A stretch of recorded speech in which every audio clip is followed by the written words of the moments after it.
За харин өнөөдрийн байдлаар Монголын боловсролын салбарт 43,000 орчим багшийн сул ажлын барина. Энэ тоо жилээрх тусам 3,000-аас 5,000-аар нэмэгдэх хандлагатай гэсэн тоо мэдээлэл гарсан байна. Гэтэл багш мэрэгчлэр төгсөгчдийн өрдөө 30 гаруй хувь нь л мэрэгчлэрээ ажиллаж байгаа юм. Үлдсэн 70 орчим хувь нь мэрэгчлэрээ ажиллахаас татгалзаж өөр ажил мэрэгжил сонгож байна гэсэн дүн байна. Энэ боловсон хүчний дутагдaltaй энэ байдлыг нөхөхийн тулд оюутнууд хичээлийн эрхлэгч сургуулийн захирлаар нь хичээл заах зэрэгээр нөхөх болсон байна. За Баянзүрх дүүргийн хонхор тосгонд байрладаг нийслэлийн ерөнхий боловсролын 88 дугаар сургууль гэхэд нийт ажиллах хүчний 3/1-т тэнцэх хэмжээний багш ажилтнтай үлджээ. За ийм хүнд байдалд орсон сургуулийн удирдлага өөрсдөө илүү цагаар ажиллах зэрэгээр сул оронтойгоо нөхөж ажиллах болсон байна. За удирдах ажилтны хичээл заана гэдэг чинь одоо нөгөө сургалтын үйл ажиллагаа зохион байгуулалт, чиглүүлэх, хяналт зэрэг ажлууд дээр бас нэг жоохон ачаал үүсэх юм. Бас нэг жоохон толгомдож байгаа асуудал байгаад байна. Тийм.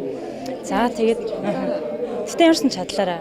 Ер нь бол одоо удирдах ажилтан мэргэжлийн хичээлийг сайдын тушаал дээр 7 цаг хүртэл заана гэж заасан байгаа.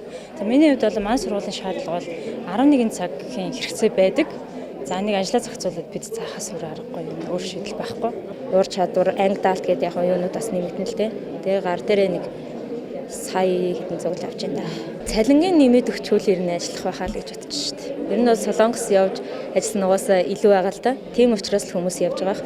Тэгээ бас цалин муу байгаа учраас л ер нь бол яваад байгаа бас тэгж л ойлгож байна. Жишээлбэл Солонгос явж яваагүй. Зөндөө удаа юу өгч ийсэн. Тэгээ минийх ерөөсө гарч байгаагүй. Тэгээ энэ жил бол нэг юу гарсан байгаа. Тий. Зуныхаа амралтаар явна гэж бодож байгаа. За хамгийн гол нь хотоос зайдуу анслагдсан сум дүүрэгт багшлагаар очсон боловсон хүчин за тухайн орчинд нь дэд бүтэц сайн хөгжөөгүйгээс түрээслэх байр, орон сууц олддоггүй байгаагаас ажилласаа гарах шалтгаан болдог байна.